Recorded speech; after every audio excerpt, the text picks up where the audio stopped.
नमस्कार साथियों। तो आज है 12 मई 2025। बाजार की सेंटिमेंट आज काफी बढ़िया था, जहां पे मार्केट एक स्ट्रॉन्ग रैली के बाद क्लोजिंग दिया 24,924 पॉइंट पे, लगभग 3.82% तेजी के साथ। अब सवाल उठता कि कल क्या होगा, मंगलवार को जानेंगे इस वीडियो में। साथ में शेयर मार्केट से रिलेटेड बहुत सारे इंपॉर्टेंट लेटेस्ट अपडेट शेयर करूंगा आपके साथ। उसके साथ साथ ग्लोबल मार्केट का हालचाल, एफएसडीएस का डेटा और मोस्ट इंपॉर्टेंट पार्ट कल मार्केट एनालिसिस। तो रिक्वेस्ट करूंगा आप सभी को, प्लीज वीडियो को बिना स्किप के पूरा अंत तक जरूर देखना। और खास करके इस वीडियो की आखिरी 4-5 मिनट पे जब हम बाजार को एनालाइज करेंगे, समझने की कोशिश करेंगे कि कल यानी मंगलवार बाजार किस तरह मूव करेगा, उसको तो कतई मिस मत करना। ओके, तो आइए सबसे पहले चेकआउट करते हैं आज हमारे मार्केट एनालिस्ट ने क्या स्टेटमेंट दिया। आज इतना बढ़िया बुल रन के बाद कल दोस्तों 13 तारीख बाजार किस तरफ जा सकता है, तो आज इस टॉपिक को कवर किया एलकेपी सिक्योरिटीज की तरफ से एक एनालिस्ट ने। अब क्योंकि देखिए आज बहुत महीनों बाद, एक्चुअली बोलना सही रहेगा, निफ्टी 50 फिर से 24,900 के ऊपर सक्सेसफुली होल्ड करते हुए क्लोजिंग दिया। तो यहां पे देखिए उम्मीद काफी बढ़ चुका है। तो इन एनालिस्ट के हिसाब से देखिए अभी नीचे की तरफ जो लेवल्स मेंशन किया 24,350, मतलब इसके ऊपर होल्ड करना चाहिए। ऊपर की तरफ दोस्तों जो यहाँ पे लेवल मेंशन किया ना कि अगर फर्दर रैली हुआ तो सबसे पहला जो नियर टर्म बेसिस पे टारगेट इनके हिसाब से 25,350, और दूसरा जो वाइटल टारगेट मेंशन किया 25,750 को। वैसे दोस्तों आप लोगों को क्या लगता है कि आज बाजार में इतना बढ़िया रैली के बाद कल किस तरह मूव करेगा? जो भी आपको ओपिनियन है फटाफट बता दीजिए कमेंट करके कमेंट बॉक्स में। इस टॉपिक को देखिए कवर किया मनी कंट्रोल के वेबसाइट में। दूसरे एक और एनालिस्ट ने बाजार के बारे में अपना एक विचार रखा, पॉइंट ऑफ व्यू रखा। देखिए technical view, strong bullish sentiment drive Nifty beyond December swing high 25,200, next crucial hurdle to watch. तो इनके हिसाब से देखिए दिसंबर पे जो हाई था उसको क्रॉस करके आज निफ्टी ऊपर पहुंच गया, बट इमीडिएट जो क्रूशियल हर्डल या रेजिस्टेंस है मार्केट के लिए 25,200 पॉइंट पे। साथ में देखिए इन्होंने कुछ रेंज भी मेंशन किया, जैसे कि नीचे की तरफ सपोर्ट पॉइंट 24,500, ऊपर की तरफ 25,000 से लेके 25,500 को इन्होंने इस रेंज को मेंशन किया next strong resistance level. Okay, इस टॉपिक को देखिए इस वीडियो की आखिरी 4-5 मिनट पे तो हम अच्छे से कवर करेंगे, पर उसके पहले दोस्तों आज बहुत सारे वाइटल रिपोर्ट, लेटेस्ट अपडेट, कल के लिए कुछ इंपॉर्टेंट इकोनॉमिकल डेटा की रिपोर्ट आउट होगा, सब कुछ आपके साथ में एक एक करके शेयर करूंगा। थोड़ा पेशेंसली स्टेप बाय स्टेप करके आप लोग देखते जाइए। ओके, सबसे पहले देखिए नेक्स्ट डे मतलब कल दोस्तों कौन सा तारीख है? 13 तारीख। याद रखना भारत की कंज्यूमर प्राइस इंडेक्स यानी सीपीआई इन्फ्लेशन डेटा आउट होगा कल यानी 13 तारीख को, मोस्ट प्रोबेबली बाजार क्लोज हो जाने के बाद। ठीक है, तो इस बार जो है आरबीआई की तरफ से फोरकास्ट आया है 3.27%, तो मतलब प्रीवियस मंथ पे जो था 3.34%, उससे भी कम हो सकता है, जो कि अपने आप में बहुत अच्छी बात है। ठीक है, लास्ट मंथ तो बहुत अच्छा था, लगभग 5 साल की रिकॉर्ड तोड़ दिया था। इस बार दोस्तों आरबीआई के हिसाब से और भी अच्छा हो सकता है। ठीक है, क्या होगा वो अल्टीमेटली आपको कल ही मालूम पड़ेगा, इन्फॉर्म आपको मैं कर दूंगा। ओके, अच्छा कल देखिए ना केवल भारत की बल्कि United states of America USA का भी सीपीआई इन्फ्लेशन डेटा आउट होगा एग्जैक्टली 13 तारीख को, बट शाम को कुछ टाइम बाद। ठीक है, तो इस बार जो फेडरल रिजर्व की तरफ से फोरकास्ट आया है 2.4%, जो कि लास्ट मंथ के हिसाब से ही हो सकता है, उसी रेंज के आसपास होने का चांस है। ठीक है, तो इसका भी अपडेट मैं आपको कल सेम टाइम की वीडियो में इन्फॉर्म कर दूंगा, डोंट वरी। अच्छा नेक्स्ट देखिए आज की डेट में बाजार में जो एक स्ट्रॉन्ग रैली देखने को मिला, उसके पीछे एक जो जेन्युइन रीजन था ऑब्वियसली भारत और पाकिस्तान के भीतर जो सीज फायर एग्रीमेंट हुआ है। उसके साथ साथ दोस्तों इस चीज को भी हम नकार नहीं सकते कि यूएस और चाइना के भीतर भी एग्रीमेंट हुआ है टैरिफ के ऊपर, और ये कहीं ना कहीं एक्स्ट्रा एज प्रोवाइड किया आज बाजार को, एक्स्ट्रा एज प्रोवाइड किया और ज्यादा स्मूथली रन करने के लिए। ठीक है, और जिसके कारण मैं कहूंगा कि आज की डेट में ना आईटी स्टॉक्स में बहुत अच्छा रैली था। बाय द वे यहाँ पे जो एग्रीमेंट साइन हुआ ये एक्चुअली 90 दिन के लिए, नेक्स्ट 90 दिन के बाद क्या होगा वो तो किसी को मालूम नहीं है। अच्छा क्या यहाँ पे हुआ है बातचीत दोस्तों, पहले मैं आपको थोड़ा सा पीछे चल के रिमाइंड करने की कोशिश करूंगा। सबसे पहले देखिए यूएस की तरफ से चाइना के ऊपर जो टैरिफ इंपोज किया गया था 145%, याद होगा आपको। उसके बाद चाइना ने यूएस के ऊपर 125% की टैरिफ इंपोज किया था, याद होगा आपको। तो न्यू जो एग्रीमेंट साइन हुआ उस हिसाब से अभी यूएस ने 145% टैरिफ को कट करके 30% कर दिया और चाइना ने 125% टैरिफ को कट करके 10% कर दिया। ठीक है, तो कहीं ना कहीं अगर हम बात करें ये जो टैरिफ वॉर चल रहा था वो काफी हद तक न्यूट्रलाइज हो चुका है, काफी हद तक।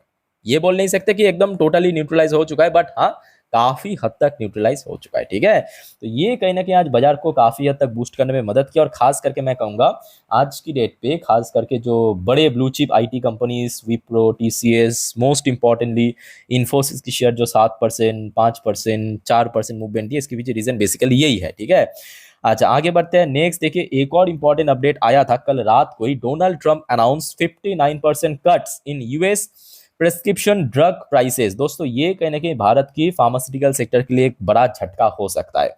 तो यहाँ पे डोनाल्ड ट्रंप की सरकार ने ये डिसाइड किया क्यों ना हम लोकल जो ड्रग्स मेकर कंपनी उसको और ज्यादा सपोर्ट करने के लिए जो प्रेस्क्रिप्शन ड्रग्स है उस पे 59% की दोस्तों कटौती करेगा। इसमें क्या होगा, जो बाहर से एक्सपोर्ट करता है भारतीय कंपनी या कोई और देश की कंपनी उसका प्राइस तो सेम रहेगा, वहां पे कटौती नहीं होगा, बट जो लोकल मैन्युफैक्चरर है उसके प्राइस में कट होगा।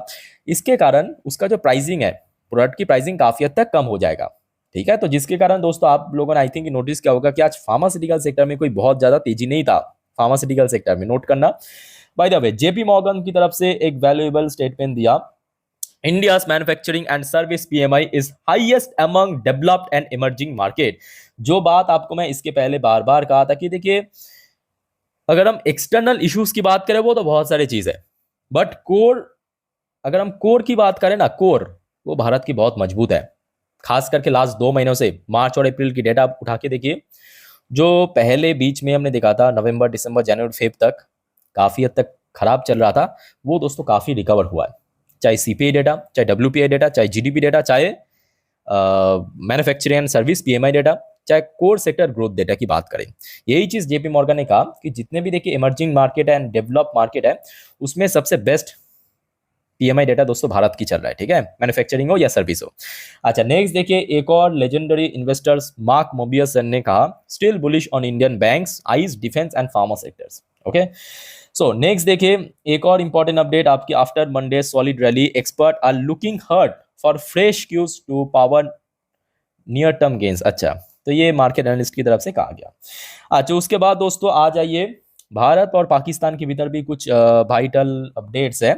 जैसे कि देखिए अभी क्या है, बीच में जब तनाव बढ़ रहा था भारत और पाकिस्तान के भीतर, तो आपको याद होगा भारत सरकार ने ज्यादातर जो जम्मू कश्मीर, राजस्थान, गुजरात, पंजाब, इस पर्टिकुलर रीजन पे जितने भी एयर ट्रैफिक था बंद कर दिया था, एयरलाइंस, एयरपोर्ट सब बंद था। ठीक है, तो यहाँ पे खुशखबर है, खास करके मैं कहूंगा एयरलाइन सेक्टर के लिए, international shipping air traffic likely to normalise in a week after India Pakistan ceasefire. तो समझ सकते हो बहुत अच्छी बात है, यहाँ पे नॉर्मलाइज हो सकता है 1 हफ्तों के अंदर अंदर।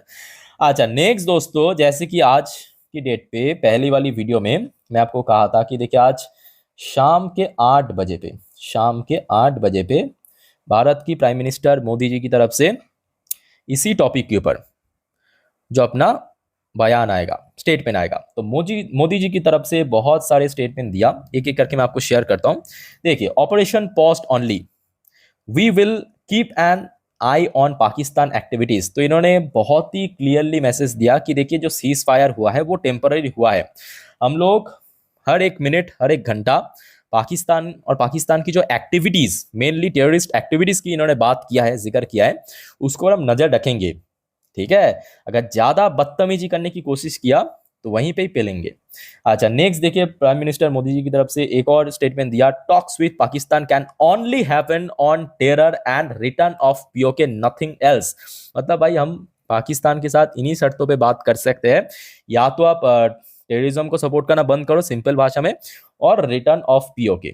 ये आई थिंक मुझे बताने की जरूरत नहीं है। और बहुत ही स्ट्रांगली, बहुत ही क्लियरली मैसेज मैं कहूंगा मोदी जी की तरफ से दे दिया है पाकिस्तान को कि भाई सुधर जा, सुधर जा, वरना फिर से दोबारा बाप से पिटे जाएंगे, है ना।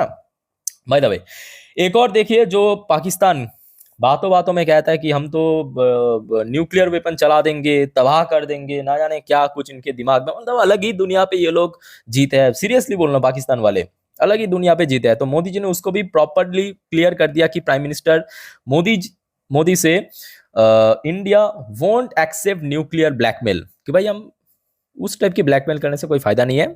अगर हमें मारना है तो हम मारेंगे, कैसे भी मारेंगे, पकड़ के मारेंगे, ठीक है।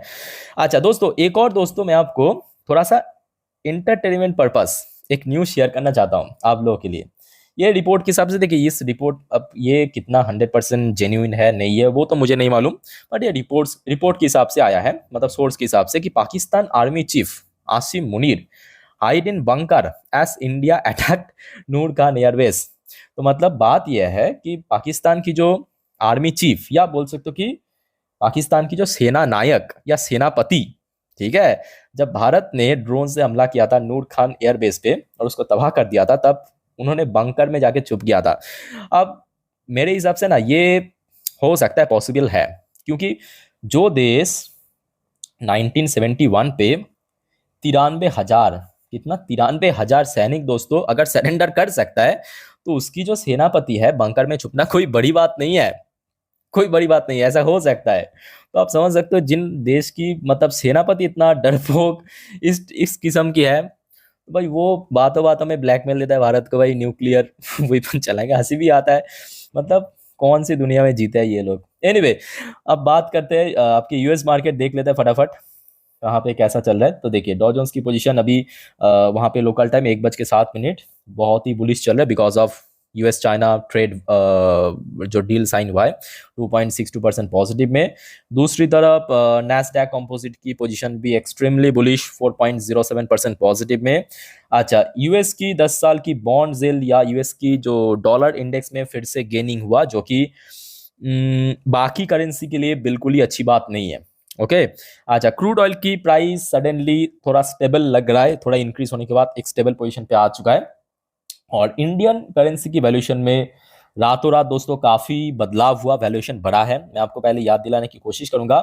कल दोस्तों जो अपडेट था 85.4 के आसपास चल रहा था, तो मतलब प्राइस के अनुसार एक्चुअली गिरावट हुआ, वैल्यूएशन के अनुसार बढ़ा, प्राइस गिरा वैल्यूएशन बढ़ा। ओके अच्छा, चलिए फटाफट देख लेते हैं कुछ इंडियन कंपनी जो यूएस में लिस्टेड है, जैसे कि विप्रो लिमिटेड एडियर वर्शन, अरे बाप रे 5.5% ऊपर। अच्छा, इन्फोसिस के एडियर वर्शन 6.5% ऊपर, जो कि एक्सपेक्टेड था। आज इंडियन मार्केट में इन सारी कंपनी तो फुल अपने मूड में चल रहा था। एचडीएफसी बैंक की एडियर वर्शन 2.13% पॉजिटिव में, आईसीआईसीआई बैंक की एडियर वर्शन 3.92% पॉजिटिव में चल रहा है ग्रे मार्केट पे।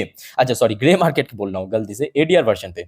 अच्छा, बात करेंगे हमारे गिफ्ट निफ्टी की पोजीशन, तो थोड़ा सा वेट कीजिए, नीचे आप देख सकते हो आपके टाइम एडजस्ट हो रहा है, ऊपर आप देखिए नंबर एडजस्ट हो रहे हैं। ओके सो थोड़ा सा जस्ट अ मिनट वेट कीजिए। चलो ऑलमोस्ट एडजस्ट हो चुका है। तो अभी जो गिफ्ट निफ्टी की पोजीशन निकल के आ रहा है 24,940 पॉइंट के आसपास, 24,000, अच्छा 24,931 पॉइंट पे, ठीक है। तो मतलब आज जहां पे निफ्टी 50 क्लोजिंग दिया, वहां से दोस्तों बहुत ऊपर नहीं है, सिर्फ 6 पॉइंट की दूरी, बहुत ऊपर नहीं है। तो देखिए कल बहुत कुछ हो सकता है, क्योंकि आज एक ही दिन में इतना चल गया ना। बाय द वे वो हम बाद में बात करेंगे, चर्चा करेंगे लेवल्स के बारे में, बट सबसे पहले देख लेते हैं आज एफएसडीएस की कारोबार कैसा था। मैं आपको स्क्रीन के ऊपर बड़े बड़े अक्षर में लिख के देता हूँ। और उसके पहले दोस्तों, अगर आपको वीडियो अभी तक अच्छा लगा, इन्फॉर्मेटिव लगा, प्लीज़ वीडियो को लाइक जरूर करना, और प्लीज़ दोस्तों चैनल को सब्सक्राइब करके जरूर रखना इस टाइप की इन्फॉर्मेटिव वीडियो हर रोज पाने के लिए। अक्सर लोग भूल जाते हैं देखने के बाद, तो मैं आप लोगों को बार बार रिमाइंड करने की कोशिश करता हूँ, क्योंकि अगर आप सब्सक्राइब नहीं करोगे, पास में जो नोटिफिकेशन बेल आइकन है उसको भी क्लिक कर देना, ताकि जब भी मैं वीडियो अपलोड करूं नोटिफिकेशन पहुंच जाए, ठीक है। ओके सो आज तो एक बात पक्का था कि क्योंकि देखिए भारत की जो कोर डेटा मैक्रो डेटा इतना स्ट्रांग है, पहले से बेटर हो रहा है, इंप्रूव कर रहा है, तो इनफ्लो तो होगा ही। एफएस ने आज फिर से एक दिन पॉज करने के बाद फ्राइडे आज कहने के फिर से बाइंग किया 1,246 करोड़ की शेयर, और डीआईएस ने भी बाई किया 1,448 करोड़ की शेयर। ये आज एफएसडीएस की एक्टिविटीज था। बाकी देखा जाए आज मिडिल ईस्ट की तरफ से ऐसा कोई नया अपडेट नहीं है, और TA35 मतलब इजरायली टॉप इंडेक्स आज क्लोजिंग दिया ऑलमोस्ट फ्लैट में। ओके सो बाजार के ऊपर देखिए जितने भी अपडेट आपके साथ मैं शेयर कर चुका हूं। चलिए मैं आपको मार्केट एनालिसिस वाला पार्ट के ऊपर लेके चलता हूं। सामने मैं ओपन कर लिया निफ्टी 50 की लास्ट 3 महीने की कैंडलस्टिक चार्ट पैटर्न। अब जो बात मैं आपको बताने जा रहा हूं दोस्तों, बहुत ही ध्यान से सुनना, अच्छे से ऑब्जर्व करना। देखिए एक तो डॉ जोन्स फ्यूचर, नैस्डैक फ्यूचर सुबह सुबह ट्रैक कर लेना और बैंक निफ्टी और आईटी सेक्टर को नजर रखना, ठीक है, सिंपल। अब बात कुछ ऐसा है कि देखिए मई की फर्स्ट वीक की बात करें या अप्रैल की लास्ट वीक की बात करें, तो यहाँ पे आप देख पाएंगे कि निफ्टी 50 जो है ना एक पर्टिकुलर लेवल्स पे बार बार रेजिस्टेंस मिला था। कौन सा लेवल? यहाँ पे पीक टच किया था, यहाँ पे इंटरडे पीक टच किया था, यहाँ पे जिसका नंबर निकल के आ रहा है अप्रॉक्सीमेटली, अगर हम नोट करें तो लगभग 24,500 से लेके 24,550, ठीक है। तो ये जोन हो गया आपके निफ्टी 50 के लिए सबसे वाइटल सपोर्ट जोन। क्या हो गया? सबसे वाइटल सपोर्ट जोन, ठीक है। अच्छा, अब क्योंकि देखिए आज निफ्टी 50 सडनली बहुत ऊपर पहुंच गया, जितने भी रेजिस्टेंस था एक धड़ से, मतलब एक धड़ से एकदम बोल सकते हो कि तोड़ के निकल गया, ठीक है। तो मैं आपको एक साल की चार्ट पैटर्न ओपन किया, ये जो आपको चार्ट पैटर्न दिख रहा है ये एक साल की चार्ट पैटर्न है। अब याद कीजिए जब निफ्टी 50 लास्ट ईयर आपके कौन सा, हाँ, सितंबर महीने पे अपना ऑल टाइम हाई टच किया था 26,000 की जोन पे। उसके बाद देखिए धीमी धीमी रफ्तार से गिरावट हुआ, एफएस द्वारा सेल ऑफ चल रहा था और भी बहुत सारे इश्यूज था, है ना। तो उस समय पे हम लोग ये भी देखा कि कुछ समय के लिए निफ्टी, जब कौन सा महीना था, अच्छा दिसंबर महीने पे ऊपर जाने की कोशिश किया था, ध्यान से देखना, तब यहाँ पे हर्डल फेस किया था 2 बार, 2 से 3 बार, ठीक है। ये लेवल्स था एक्चुअली 24,950 से लेके 25,000 की लेवल, ठीक है। तो इमीडिएट मैं कहूंगा 25,000 एक बहुत ही क्रूशियल लेवल है। और थोड़ा और अगर आप पीछे जाएंगे ना, मतलब लास्ट ईयर, ये देखिए लास्ट ईयर जुलाई अगस्त के महीने पे, जुलाई अगस्त देखिए, ठीक है, जुलाई अगस्त के महीने पे जब निफ्टी 50 धीमे धीमे ऊपर की तरफ शिफ्ट हो रहा था, तब आप देखिए 25,000 के आसपास बहुत बार हर्डल फेस किया था और उसके बाद देखिए ब्रेक करके नीचे ऊपर पहुंच गया, ठीक है। तो 25,000 मैं कहूंगा, देखिए यहाँ पे बहुत सारे एनालिस्ट कह रहा है कि 25,500, कोई कह रहा है 300, बट मेरे हिसाब से इमीडिएट निफ्टी 50 को कोशिश यही करना चाहिए कि 25,000 के ऊपर होल्ड। क्या कोशिश करना चाहिए? 25,000 के ऊपर होल्ड। अगर सक्सेसफुली होल्ड कर लिया, जो कि मेरे हिसाब से बहुत ही टफ है, आज जहाँ पे पोजीशन पे है, टफ तो है बट इम्पॉसिबल नहीं है। अगर पहुंच गया तो कहीं ना कहीं एक बड़ा मूवमेंट दे सकता है आगे आने वाले टाइम पे, ठीक है, धीरे धीरे करके। बट हाँ, बहुत सारे फैक्टर्स भी यहाँ पे डिपेंड करेगा, जैसे कि कल भारत की सीपीआई डाटा कैसा हो रहा है, उसके ऊपर बेस करके आपको फिर से एफआईएस की एक्टिविटीज में चेंजेस या देखने को मिल सकता है, ठीक है। बट बैंक निफ्टी की पोजीशन दोस्तों फिर से पहले जैसा स्ट्रांग हो चुका है। याद कीजिए इसके पहले आपको मैं क्या कहा था बार बार, कि बैंक निफ्टी को अभी बहुत तेजी की जरूरत नहीं है, क्योंकि जहां पे निफ्टी 50 अपना ऑल टाइम हाई से इतना नीचे है, बैंक निफ्टी जहां पे ऑल टाइम हाई टच किया था आपके अप्रैल की आखिरी हफ्तों में, उस लेवल के आसपास ही कहीं ना कहीं है। तो यहाँ पे बैंक निफ्टी को ज्यादा मेहनत करने की जरूरत नहीं है, सिर्फ अपने होल्डिंग पे, मतलब यहाँ पे होल्ड करना जरूरी है। तो बैंक निफ्टी के लिए बस एक ही लेवल्स है आगे, जहां पे बैंक निफ्टी अपना पीक टच किया था, मतलब ऑल टाइम हाई टच किया था, लगभग कोई 56,000 के नजदीक जाके, ठीक है। तो एक ही रेंज है बैंक निफ्टी के लिए, मैं कहूंगा इमीडिएटली 55,000 के ऊपर होल्ड करना, नीचे सपोर्ट मिलते हुए होल्ड करना, ऊपर की तरफ टारगेट रखना चाहिए 56,000, जो कि टच किया था अप्रैल के महीने पे, ठीक है। ये सिंपल बैंक निफ्टी की अपडेट हो गया, ठीक है। सो यहाँ पे देखिए मैं आपको निफ्टी 50 और बैंक निफ्टी की चार्ट पैटर्न आपके इंडिकेटर्स को बेस करके सारे डिटेल में आपको समझा दिया। दोस्तों और कोई आपका डाउट्स है, कंफ्यूजन है, कमेंट करके बताइए। बट हाँ, मैं बार बार कह रहा हूँ, भले ही आज तेजी हुआ, बट गलती से FnO trading, call put, buy sell hold intraday मत करना। मैं बार बार कहता हूँ, कोई दिक्कत है तो मैं हुआ आप लोग के लिए, पूछ लीजिए मेरे से कमेंट करके कमेंट बॉक्स में, ठीक है। सो गलती मत करना, वो सब बहुत ही रिस्की बात है, खास करके अगर आपके अंदर एक्सपीरियंस नहीं है, ठीक है। तो दोस्तों और कोई कंफ्यूजन है कमेंट करके बताइए। फिलहाल मिलते हैं, इस वीडियो को वाइंड अप करता हूं। चैनल को सब्सक्राइब करके जरूर रखना लेटेस्ट अपडेट पाने के लिए। टेक केयर, बाय बाय, जय हिंद।